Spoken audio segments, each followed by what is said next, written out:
O pó e a hóstia. Março de 2021. São Paulo, Rua das Palmeiras, número 317. Céu nublado, aquele cinza pesado que parece que vai desabar a qualquer momento, mas nunca desaba. Só fica ali, sufocando. Eu estava no banheiro do bar do Zé, com a porta trancada, o nariz queimando e o coração batendo como se quisesse furar as costelas. O pó branco na peneira do espelho do banheiro brilhava como neve suja. Mais uma linha, só mais uma, e eu volto pro palco, pensei. Mas já eram 3. Ou 4. Perdi a conta. Do lado de fora, a galera gritava meu nome. Cê vai cantar ou não, Rafael? Era dia de festa junina fora de época. Aqueles malucos do bloco do Mané tinham resolvido fazer um arrastão em março, só pra esquentar o clima. Bandinha de forró, quadrilha desengonçada, e eu, o cantor da hora, contratado pra animar a bagunça. Só que eu não tava animando porra nenhuma. Tava me afogando. 2 dias antes. Tinha chegado em São Paulo com 22 anos, vindo do Piauí, com uma mochila cheia de sonhos e uma voz que, segundo minha mãe, fazia os santos chorarem. Consegui um quarto na República dos Nordestinos, lá na Vila Madalena, onde todo mundo se chamava de irmão, mas ninguém conhecia o nome um do outro direito. Trabalhei de office boy, de garçom, até que um dia, no bar do Zé, mesmo lugar onde agora eu me destruía, um cara me ouviu cantar Asa Branca, bêbado, e me ofereceu R$ 50 para subir no palco. Foi assim que nasceu Rafael, o cantor das quebradas. Não era famoso, não tinha gravado CD, mas nas festas de rua, nos botecos da Moca, nas quadras de samba da Zona Leste, eu era rei. Até que a cocaína entrou na jogada. Volta pro banheiro do Zé. A 4ª linha ardeu como fogo. Quando levantei a cabeça, o espelho me devolveu um rosto que não reconheci, olheiras fundas, dentes amarelados, uma sombra de barba mal cuidada. Tá na hora, Rafael, falei pra mim mesmo. Vai cantar, caralho. Saí cambaleando, ajustei o chapéu de palha. Sim, eu usava chapéu de palha em março, porque festa junina é festa junina, porra, e subi no palco improvisado, uma mesa de bar coberta com um pano xadrez. A banda já tava tocando shot das meninas quando eu peguei o microfone. É aí, galeraia. Minha voz saiu arrastada, mas o povo gritou de volta. Hoje é dia de quê? De beber. De comer. De curtir. Não, seus animal. Eu ri, mesmo sem graça. Hoje é dia de Nossa Senhora Aparecida, ué. Alguém jogou um foguete, o barulho explodiu no ar. O cheiro de pólvora misturado com cachaça me deu uma tontura. Foi aí que eu vi ela. A mulher de branco. No meio da multidão, perto do balcão onde o Zé servia quentão, tinha uma mulher vestida de branco. Não era fantasia, não era brincadeira. Um vestido simples, longo, cabelos pretos soltos, e um rosário nas mãos. Ela não dançava, não bebia, não falava com ninguém. Só olhava para mim. Quem é aquela menina? Perguntei pro baixinho que tocava sanfona. Que menina, Rafael? Não tem ninguém aí não. Virei de novo. Ela continuava lá. Sorriu. Não era um sorriso de festança, era triste. Como se soubesse de algo que eu não sabia. Vou cantar uma pra Nossa Senhora, falei no microfone, sem pensar. A banda olhou feio, mas começou a tocar Ave Maria, no ritmo de forró. O povo riu, achando que era brincadeira. Eu não tava brincando. Cantei com a alma. Não sei como, mas minha voz saiu limpa, sem tremores. Quando acabei, a mulher de branco tinha sumido. O despenhadeiro. Depois da festa, fui para a República dos Nordestinos com um saquinho de pó que um cara chamado Boca me deu para animar a noite. Me tranchei no quarto, cheirei até não aguentar mais, e quando dei por mim, tava de joelhos no chão, vomitando sangue. Tô morrendo, pensei. Não era medo, era certeza. Foi então que lembrei da hóstia. Tinha roubado ela a hóstia e o abismo. Tinha roubado ela na igreja de Santa Efigênia, 2 dias antes, quando fui lá pedir perdão pela 1000ª vez. O padre me deu a comunhão, eu fingi engolir, mas guardei no bolso. Não sabia por quê. Talvez por raiva, talvez por desespero. Ou só para ter algo sagrado perto de mim, mesmo que fosse roubado. Agora, com o corpo tremendo e a visão turva, puxei a hóstia do bolso. Ela estava amassada, quase desfeita. Segurei entre os dedos sujos de sangue e pó. Se tu existe, me salva. Ou me mata logo. E então, como um animal enjaulado, eu a esmaguei contra o azulejo quebrado do chão e cheirei. Não foi como pó. Não queimou, não anestesiou. Foi como engolir fogo e gelo ao mesmo tempo. Meus pulmões ardiam, mas minha mente clareou de repente, como se alguém tivesse jogado um balde de água benta na minha cara. Você não pode fazer isso. A voz não veio de fora. Veio de dentro. De algum lugar tão profundo que eu nem sabia que existia. E não era uma voz qualquer. Era ela. A mulher de branco. Senti um cheiro de rosas podres, aquele cheiro que só tem em velório de santo, e de repente, o quarto se encheu de uma luz que não era luz, era presença. As paredes sujas da República dos Nordestinos, com seus cartazes de forró e santinhos colados com fita crepe, pareciam respirar. Você é meu. Não era pergunta. Era ordem. E então, o pior, eu senti saudade. Saudade de uma coisa que eu nunca tive. De um colo que nunca me abraçou. De uma mãe que não me abandonou no meio da rua quando eu tinha 5 anos, deixado para trás num bar da Rua das Palmeiras porque a minha tia, que na verdade era só uma conhecida da minha mãe, disse que não dava mais para me levar junto. Saudade de Deus. E isso me partiu. O milagre que doeu. Não sei quanto tempo fiquei ali, de joelhos, com a hóstia derretendo na minha mão como cera quente.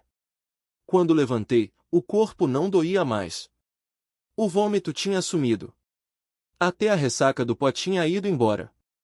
Mas o peito doía de um jeito novo. Saí cambaleando para a rua. O céu ainda estava nublado, aquele cinza sujo de março em São Paulo, mas o ar cheirava a terra molhada, como se tivesse chovido só para mim. Andei sem rumo. Passei pela feira da madrugada, onde os nordestinos vendiam queijo coalho e pamonha. Passei pelos bares da Rua do Triunfo, onde os caras jogavam sinuca e bebiam cachaça antes do sol nascer. Ninguém me viu.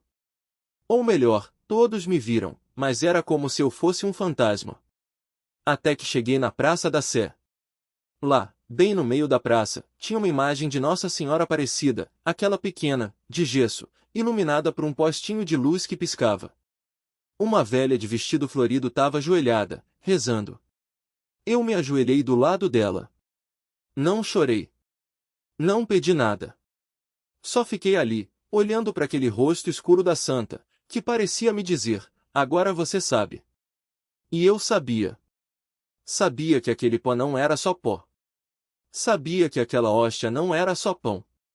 Sabia que eu não era só um cantor de forró bêbado, cheirador, perdido.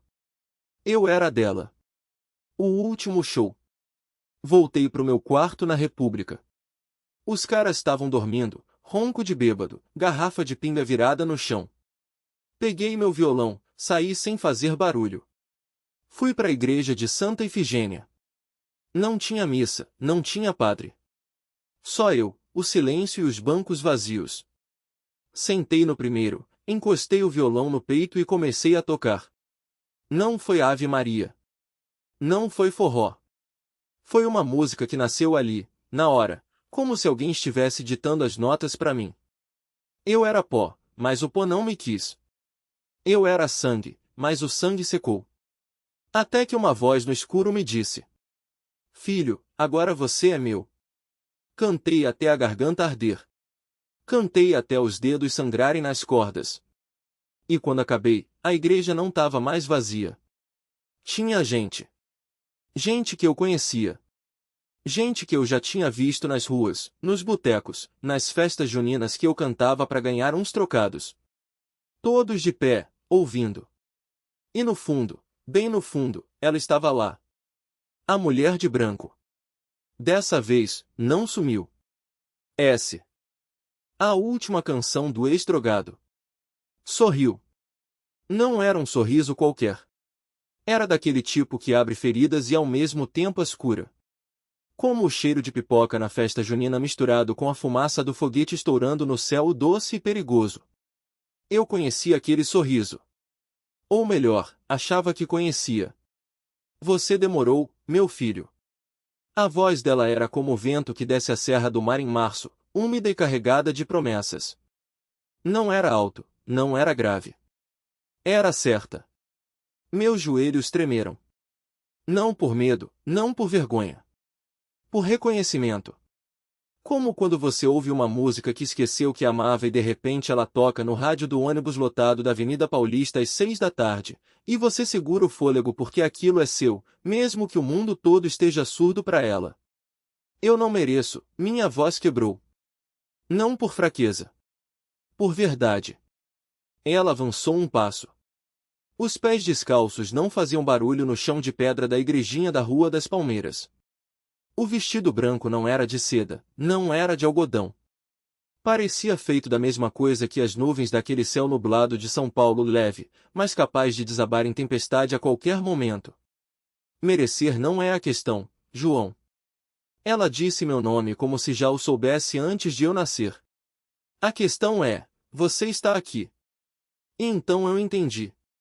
Não era sobre o pó que eu cheirei na hóstia consagrada 3 noites atrás, no banheiro sujo do bar do Cé, na Vila Madalena. Não era sobre as veias queimadas, os shows cancelados, as meninas que choraram quando eu sumi por uma semana sem aviso. Não era sobre a faca que o traíra enfiou na minha coxa esquerda quando eu devia dinheiro para ele, e que ainda doía como o diabo quando chovia. Era sobre agora. Era sobre o violão nos meus braços, as cordas arrebentadas de tanto tocar, e a música que saiu de mim sem permissão. Era sobre os olhares daqueles caras ali, o Seixas, que vendia pastel na Feira da Liberdade, a Dona Maria, que me deu pão com mortadela quando eu estava quebrado, até o Bill, o motoboy que me socorreu quando eu desmaiei na calçada da Augusta depois de uma dose ruim. Todos eles estavam ali. E nenhum deles tinha medo de mim. Você acha que foi sorte? Ela perguntou, como se lesse meus pensamentos. Acha que foi a música? O desespero? Balancei a cabeça. Não tinha resposta. Só tinha certeza de que, quando eu acordei naquela manhã com a boca amarga e as mãos trêmulas, algo tinha mudado. Algo dentro. Foi a escolha. Ela estendeu a mão. Não para tocar em mim. Para mostrar algo. No chão, onde eu tinha ajoelhado antes de começar a cantar, havia uma marca. Não de sangue, não de suor. Era luz. Um risco fino, como se alguém tivesse passado o dedo molhado na poeira do chão de pedra. Todo caminho começa com um passo, João. Mesmo que esse passo seja tropeçar. Eu olhei para ela. Para eles. Para mim. E então lembrei. 3 dias antes.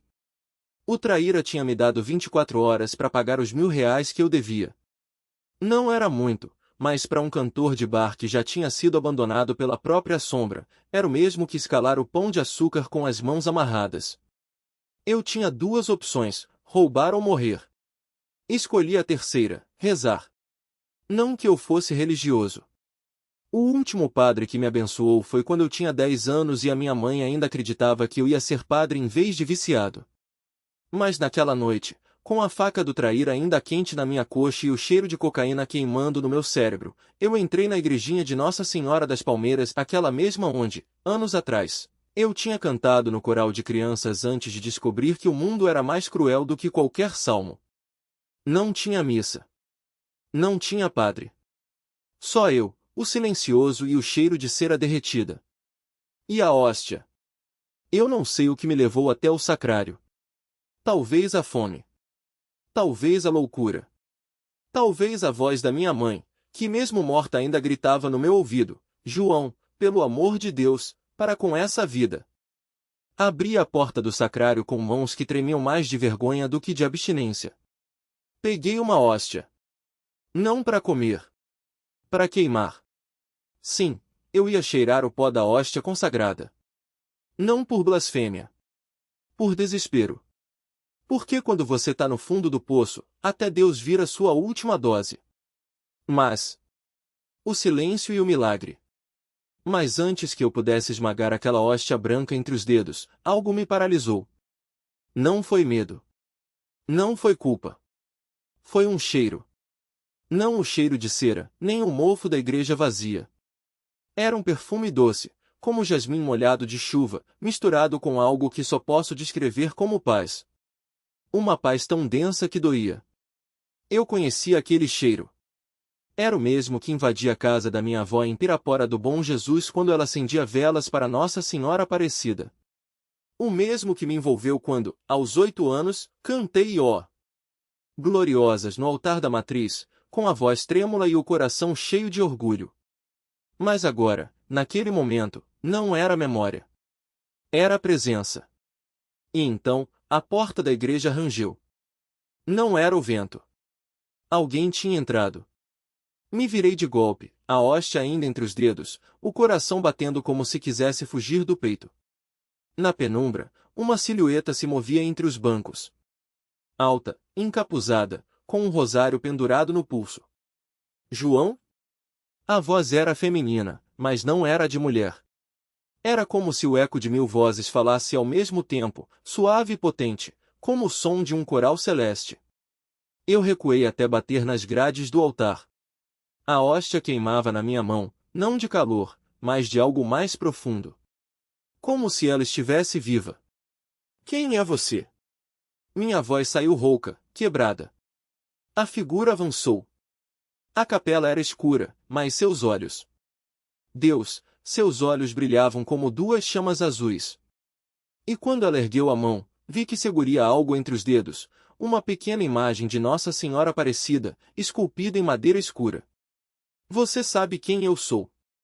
Disse ela. E sabe que isso não é para você. Eu deveria ter corrido. Eu deveria ter gritado. Mas algo me segurou ali, como se raízes tivessem brotado dos meus pés e me prendido ao chão.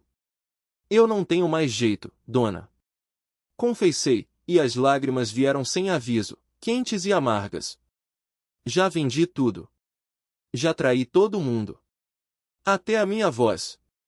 E era verdade, minha garganta estava destruída pelos anos de cocaína, álcool e noites cantando em bares de beira de estrada, onde o público só queria samba e esquecimento. Ela se aproximou mais.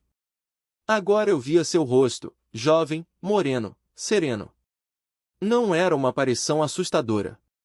Era como se a mãe que eu nunca tive estivesse ali, olhando para mim com uma tristeza que não era julgamento, mas compaixão.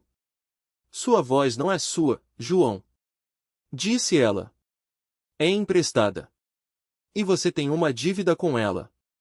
Antes que eu pudesse perguntar o que ela queria dizer, um barulho ensurdecedor explodiu do lado de fora. Vidros se estilhaçando. Gritos. Tiros. Polícia! Alguém berrou na rua. É a bocada da Rua das Palmeiras. Meu sangue gelou. Eu conhecia aquele grito. Era a Cracolândia sendo invadida. E eu estava bem no meio do caminho, com uma hóstia roubada na mão e o quê? Uma santa? Uma alucinação? Uma intervenção divina? Não tinha tempo para descobrir. A figura, ela, segurou meu pulso com uma força que não parecia humana. Corra!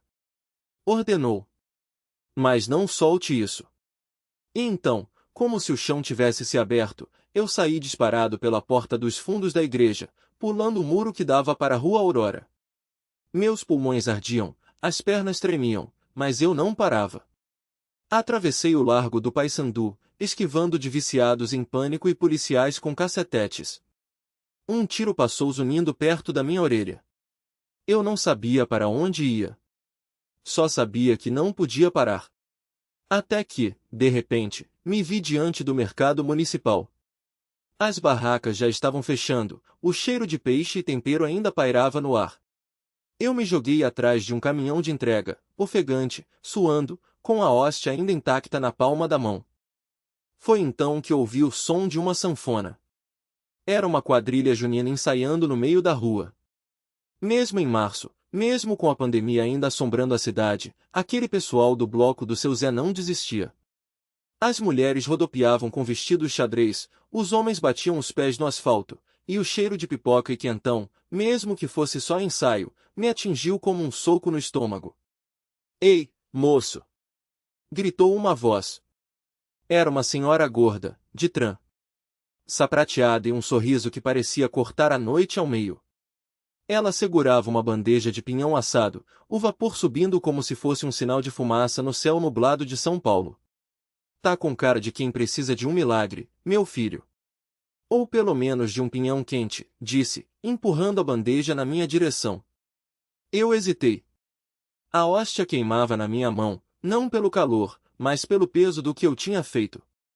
Roubar a hóstia consagrada da igreja de Santa Efigênia, achando que era só mais um barato para misturar com a cocaína que tinha comprado na boca do lixo. Mas agora, com a polícia atrás de mim e aquele pedaço de pão sagrado na palma, eu sentia algo diferente. Não era medo. Era como se o chão estivesse se abrindo debaixo dos meus pés, mas ao mesmo tempo, uma mão invisível me segurasse pelo pescoço. Não tenho dinheiro, dona, balbuciei, olhando para trás, esperando ver os PMs da rota aparecendo na esquina da Rua das Palmeiras.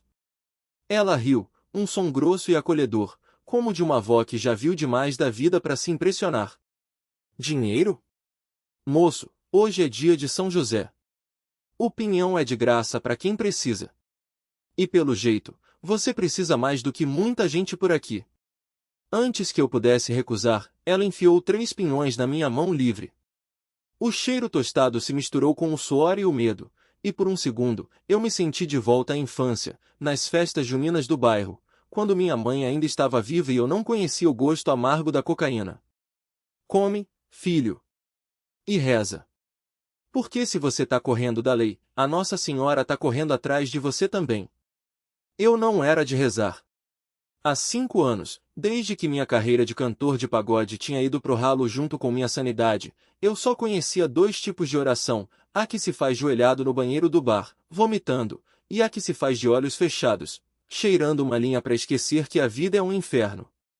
Mas ali, entre a sanfona do seu Zé e o cheiro de pinhão, eu fechei os dedos em torno da hóstia e murmurei algo que nem eu mesmo entendi.